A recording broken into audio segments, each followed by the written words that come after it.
समाअत करेंगे तो मौजूदा दौर में मसाजिद के अइम्मा किराम व मुअज्जिनीन और खुतबा हजरात के माशी मसाइल कैसे हल किए जा सकते हैं, ये आप इरशाद फरमाएं। बिस्मिल्लाहिर्रहमानिर्रहीम कि मसाजिद की अइम्मा किराम, मुअज्जिनीन और खुतबा, इसी तरह मसाजिद से जितने वाबस्तगान हैं, जितने खुद्दाम हैं, उनके माशी मसाइल के ताल्लुक़ से अभी आपने सवाल समाअत किया है। यकीनन ये माशी मसाइल आप और हम देख रहे हैं, बहुत से लोग इस पर अपने अपने तबसरे कर रहे हैं, लेकिन इसका हल कैसे हो, तो इसके हल के मुतालिक ये बात आप ज़हनशीन कर लें कि जो मसाजिद के ज़िम्मेदारान हैं, जो इंतज़ामी कमेटी है, जो मुतवल्लियान मसाजिद है, उनकी ज़िम्मेदारी बनती है कि वो अपने अपने तौर पर मसाजिद के अइम्मा किराम और मुअज्जिनीन के लिए बेहतर से बेहतर उनके पास हदिया या जो भी नजराना पेश करते हैं वो करें। लेकिन साथ ही साथ हम सिर्फ जिम्मेदारान, बहुत से लोग सिर्फ कमेटी के हजरात को जिम्मेदार बनाते हैं कि कमेटी के लोग सही नहीं है, मुतवल्ली साहब दुरुस्त नहीं है और सदर साहब सही नहीं है, इस तरह की बातें बहुत सुनने में आती हैं। लेकिन ठीक है, जिम्मेदारान है, इंतज़ामी कमेटी है, मुतवल्लियान मस्जिद है, ये तो अपनी जगह है,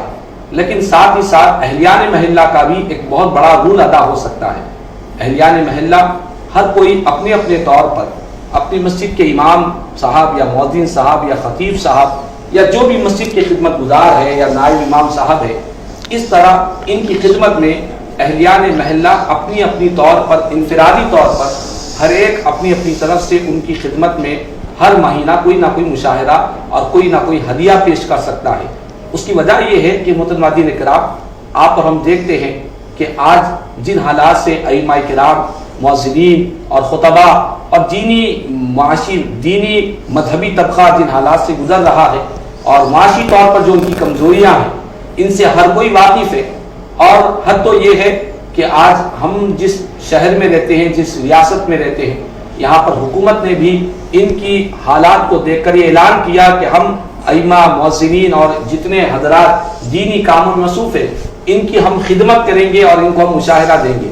ये गैर कौम होकर, ये गैर मुस्लिम होकर, ये मुसलमानों के अइम्मा और मुअज्जिनीन का ख्याल कर रहे हैं। तो हम मुसलमान हैं, हम ईमान वाले हैं, हम अपनी मस्जिद में रोज़ाना नमाज अदा करते हैं। अगर हम बीमार हो जाए तो यही इमाम साहब, मुअज्जिन साहब के पास हम दुआओं के लिए दरख्वास्त करते रहते हैं। अगर हमारे घर किसी का एक्सीडेंट हो जाए, फ़ौरन हम जुमा के दिन या आम दिनों में मसाजिद को पहुँचते इनसे दुआएं करवाते हैं। और इसी तरह किसी का इंतकाल हो जाए, यही अइम्मा किराम और मुअज्जिनीन उनकी नमाज जनाजा भी पढ़ाते हैं और उनके लिए दुआएं मग़फ़िरत भी करते रहते हैं। तो इस तरह एक गैर मुस्लिमों का ये हमदर्दी मुसलमानों के साथ और हमारे इमाम और मुअज्जिनीन के साथ ये काबिल तहसीन बात है। लेकिन हमें ये दर्स मिलता है, ये इबरत मिलती है,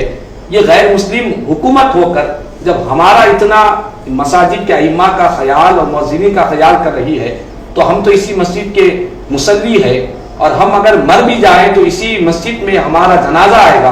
तो जो नमाज जनाजा पढ़ाने वाले इमाम साहब हो या खतीब साहब हो, अगर उनसे हमारा रिश्ता अच्छा रहेगा, इंसान की फितरत है कि इंसान अबीदुल इहसान, ये मक़ोला है अभी ज़ुबान का कि इंसान एहसान करने वाले का ताबेदार होता है। एहसान करने वाले का, अबीद के माने गुलाम के आते हैं। मैं ये लफ्ज़ इसलिए अदा नहीं करना चाह रहा हूँ कि एक इमाम और मुअज्जिन के लिए ये लफ्ज़ इस्तेमाल ना किया जाए, लेकिन ये अरबी ज़ुबान का मक़ोला है कि इंसान एहसान का गुलाम होता है।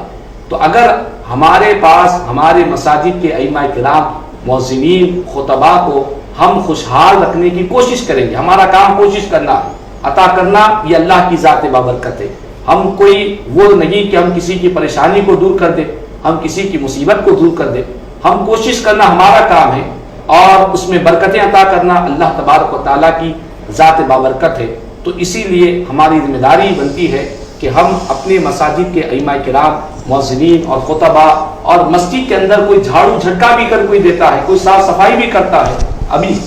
आपने समाअत किया कि हुर ऐन का महर उसको मिलता है और अल्लाह के पास उसका अजर महफूज है। तो मस्जिद की सफाई करने वाले का भी इतना फजीलत, इतनी अहमियत है تو ہمیں خاص طور پر مساجد سے جو جڑے ہوئے ہیں اہلیان محلہ کی ذمہ داری بنتی ہے کہ اپنی کمائی میں سے کچھ حصہ 5%، 10%، 5%، 10% پیسے نکالیں، مسجد کے امام صاحب کو دیں، اور کمیٹی کو ذمہ دار بنانا بھی بات غلط بات ہے، چونکہ کمیٹی کے لوگ جتنا ان کی آمدنی ہوتی ہے ان کی ذمہ داری بنتی ہے کہ اپنی آمدنی میں سے ایمانداری سے جو دینا ہے دے، لیکن اہلیان محلہ کا کام یہ ہے کہ وہ ہر مہینہ اپنے مساجد کے ائمہ کرام اور مؤذنین اور خطباء اور اسی طرح خدمت گزار ان کے لیے اپنے کمائی میں سے کچھ حصہ نکالے، 5% نکالے، 10% نکالے، اس طرح نکال کر ان کی خدمت کرے۔ یہ خدمت کوئی زکوٰۃ کے طور پر نہیں، بلکہ یہ خدمت بطور ہدیہ ہو، پھر دیکھیں اللہ تعالیٰ کیسی زندگیوں میں خوشیاں عطا فرماتا ہے۔ اللہ کے مساجد سے محبت ہے، اللہ کی عبادت سے محبت ہے، تو اس کا یہ تقاضا ہے کہ مسجد سے بھی محبت ہو، اور جس کا تعلق مسجد سے ہو ان سے بھی ہمیں محبت ہونی چاہیے، مسجد کی بھی خبر گیری ہو، اور جو مسجد سے جڑے ہوئے ہیں ان کی بھی خبر گیری ہونی چاہیے۔ ایسے بہت سے لوگ آج ائمہ کرام مؤذنین مسلسل فیس بک پر، واٹس ایپ پر مجھے کانٹیکٹ کرتے رہتے ہیں، بتاتے رہتے ہیں کہ یہ حالات چل رہے ہیں، یہ مسائل چل رہے ہیں، آج مہنگائی اتنی عروج پر پہنچ چکی ہے، زندگی گزارنا بہت مشکل ہو چکا ہے، اور حد تو یہ ہے کہ آج بہت سے لوگ اپنے بچوں کو دینی مدارس سے نکال رہے ہیں، اسی لیے نکال رہے ہیں کہ ہمارا بچہ مدرسے میں جائے گا، قرآن پڑھے گا، حافظ بنے گا، یا جو بھی دین کا علم حاصل کرے گا، اس کے بعد اس کی معاشی مسائل بڑے تر ہو جائیں گے۔ میں خود اپنی بات کرتا ہوں کہ ہمارے مدرسے میں بعض ایسے بچے ہیں جو قرآن حفظ کرنا چاہتے ہیں، اپنے والدین سے وہ ضد کرتے ہیں کہ ہم قرآن کے حافظ بنیں گے، ہم مسجد کے امام بنیں گے، بچوں کے دل میں طرب ہے، لیکن ان کے والدین آ کر کہتے ہیں کہ مول صاحب ہمارا بچہ حافظ بننا چاہتا ہے، ہمارا بچہ عالم بننا چاہتا ہے،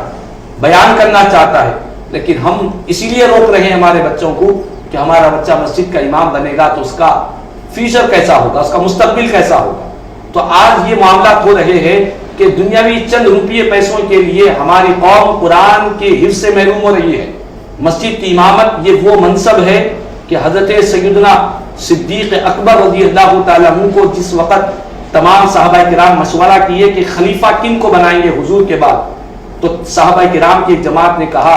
کہ جس ہستی کو سرکار نے اپنی حیات مبارکہ میں اپنے مصلی کا امام بنایا ہو وہی ہمارا خلیفہ بنے گا۔ اللہ اکبر! دیکھیں آپ، مسجد کے مصلی کا امام جن کو بنایا گیا وہی ہمارا خلیفہ ہوگا۔ یعنی مسجد کے مصلی کا امام ہونا یہ کوئی معمولی بات نہیں ہے۔ میں اپنی کوئی فضیلت بیان نہیں کر رہا ہوں، لیکن جو صحابہ کرام نے جو بات بیان فرمائی وہ الفاظ آپ کو سنا رہا ہوں۔